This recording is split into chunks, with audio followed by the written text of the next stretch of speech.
Assalomu alaykum hurmatli talabalar. Budjet menejment fanining 3-mavzusini bugun sizlar bilan ko'rib chiqamiz. Bugungi mavzumiz budjetni o'rta muddatli rejalashtirishni joriy etish zaruriyati va shartlari.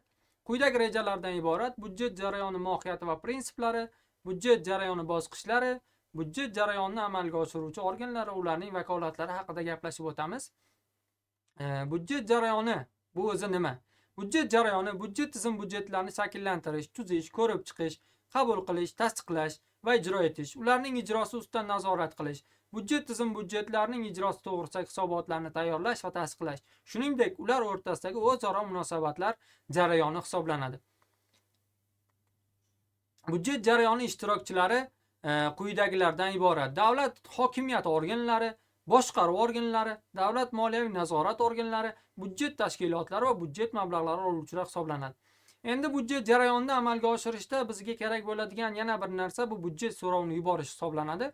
Budjet so'rovi esa kelgusi davr uchun budjetdan ajratiladigan mablag'larni olish uchun bo'lgan ehtiyojni asoslovchi, nazarda tutuvchi hujjat hisoblanadi. Ushbu hujjat uchun budjet tashkilotlari bo'lsin yoki boshqa budjetdan mablag' oluvchilar bo'lsin, keyingi davr uchun kerak bo'ladigan pul mablag'lari bazasini shakllantirish uchun yuboriladigan hujjat hisoblanadi. Endi bunda ko'rishimiz mumkin, O'zbekiston Respublikasida moliya yili degan tushuncha mavjud, ya'ni bir moliya yili davomida amalga oshiriladigan budjet ijrosi jarayoni hisoblanadi. Bu bizda mamlakatimizda 1-yanvardan boshlanib 31-dekabrgacha bo'lgan muddatni o'z ichiga olishi mumkin. Jahon amaliyotida ko'rishimiz mumkin, 1-iyuldan boshlanadigan budjet jarayoni bu davlatlar Avstraliya, Shvetsiya, Norvegiya, Yangi Zelandiya va Pokiston hisoblansa, bizga o'xshab 1-yanvardan Fransiya, Germaniya, Italiya va Belgiyada bu jarayon boshlanadi. 1-apreldan esa Buyuk Britaniya, Yaponiya va Kanadada bu jarayon boshlanishini ko'rishimiz mumkin. Buyuk Britaniyada esa budjet jarayoni ikkiga bo'linishini ham sizlarga aytib o'tishimiz kerak bo'ladi. 1-oktyabrdan boshlab esa AQShda budjet jarayoni boshlanishini ko'rishimiz mumkin. Bularning hammasi o'sha budjet jarayonini amalga oshirishdagi moliya yili hisoblanadi. Endi ko'rishimiz mumkin budjet jarayonining bosqichlari. Bu budjet loyihasini tayyorlash, ko'rib chiqish va qabul qilish jarayoni bo'lsa, keyingisi budjet ijro etish va uning nazorati olib borish va oxirgisi esa bu amalga oshirilgan ishlar yuzasidan hisobotlarni taqdim qilishdan iborat ekanligini ko'rishimiz mumkin ekan. Endi budjet loyihasini tayyorlash asoslari 4 ta qismdan iboratligini ko'rishimiz mumkin ekan. Boya biz siz bilan ko'rib o'tgan tushunchalardan biri bu budjet so'rovini tuzish, tartibini tayyorlash hisoblanadi. Keyingisi esa budjet so'rovi va makroiqtisodiy ko'rsatkichlarni yuborish hisoblanadi. Keyingisi budjet buyurtmalarini ko'rib chiqish va jamlash hisoblansa, oxirgisi budjetnomani tuzish hisoblanadi. Budjetnoma esa bu eng katta hujjat bo'lib, keyingi moliya yili uchun amalga oshiriladigan ishlar tartibi shakllangan hujjat hisoblanadi. Endi ko'rishimiz mumkin, boya O'zbekiston Respublikasi Budjet kodeksining 83-moddasiga muvofiq davlat budjeti to'g'risidagi qonun loyihasi hamda kelgusi 2 yil budjet uchun mo'ljallangan, ya'ni o'rta muddatli budjet siyosatda quyidagilarni ko'rib chiqishimiz mumkin. Bu o'sha davlat budjeti to'g'risidagi qonun loyihasini ishlab chiqish, budjet so'rovini tuzish, tartibini yuborish, budjet so'rovlari hamda asosiy makroiqtisodiy ko'rsatkichlarni prognozlash, budjet so'rovini ko'rib chiqish va taqdim jamlash va budjetnomani ishlab chiqish nazarda tutishini ko'rishimiz mumkin ekan.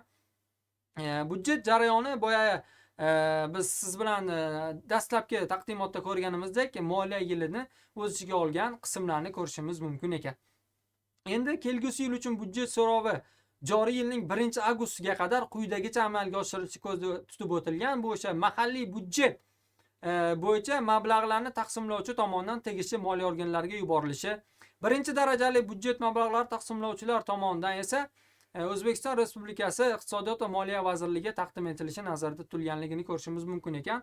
Bunda o'sha Iqtisodiyot va Moliya vazirligi keyingi davr uchun takliflar asosida quyidagilarni amalga oshirilishi nazarda tutilganligini ko'rishimiz mumkin. Bu umuman mahalliy budjetlarga va ularga ajratiladigan umumiy olganda aylanma kassa mablag'lari va kapital qo'yilmalar bo'yicha xarajatlarni cheklangan miqdorlarni belgilab berishini ko'rishimiz mumkin ekan.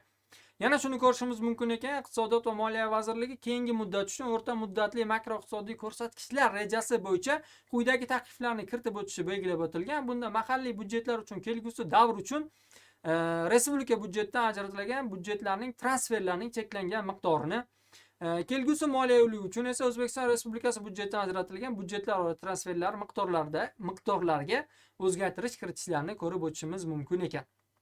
Umuman olganda xarajat majburiyatlar reyestri degan tushuncha ham mavjud bizda. Bunda o'sha xarajatlar bo'yicha budjet tashkiloti, budjet mablag'lari oluvchilari, budjet mablag'lari taqsimlovchilar tomonidan amalga oshiriladigan faoliyat turlari va tadbirlarning budjet tizimi budjetlarning mablag'lari hisobidan moliyalashtirish uchun asos bo'ladigan tegishli qonun loyihalari ko'rsatilgan hujjat hisoblanadi. Shu orqali esa budjet taqsimlovchilarining rivojlantirish dasturlari budjet mablag'lari taqsimlovchilar tomonidan 3 yildan kam bo'lmagan davr uchun quyidagicha o'z ichiga olishini ko'rishimiz mumkin. Bu yerda o'sha keyingi 3 yil uchun belgilab berilgan maqsadlar va ularni amalga oshirish uchun tadbirlar majmuiy ko'rsatib o'tilganligini ko'rib o'tishimiz mumkin ekan. Bu yerda o'sha barcha fiskal rejalar va maqsadlar kelgusi davr uchun ko'rsatib o'tilgan. Bu yerda ko'rishimiz mumkin budjet jarayonini amalga oshirish muddatlari, ya'ni o'sha 1-yanvar holatidan to'yinki dekabr oyigacha bo'lgan jarayonni ko'rishimiz mumkin. Iyuldan avgustgacha budjet jarayonini tuzish, sentyabrdan noyabr holatlarigacha tasdiqlash va budjet ijrosini 1 yil davomida amalga oshirishni ko'rib o'tishimiz mumkin ekan. Davlat budjet to'g'risidagi qonunni qabul qilish muddatlari esa ko'rishimiz mumkin ekan. Joriy yilning 15-noyabr holatiga ko'ra Oliy Majlis Qonunchilik palatasidan ko'rib chiqilishi kerak va umuman Oliy Majlis tomonidan esa Senatga e'tiboran 5 ish kuni ichida yuborilishi va keyingi yil uchun davlat budjeti to'g'risidagi qonun 15-dekabrdan kechiktirmagan holatda ma'qullanishi nazarda tutilganligini ko'rishimiz mumkin ekan.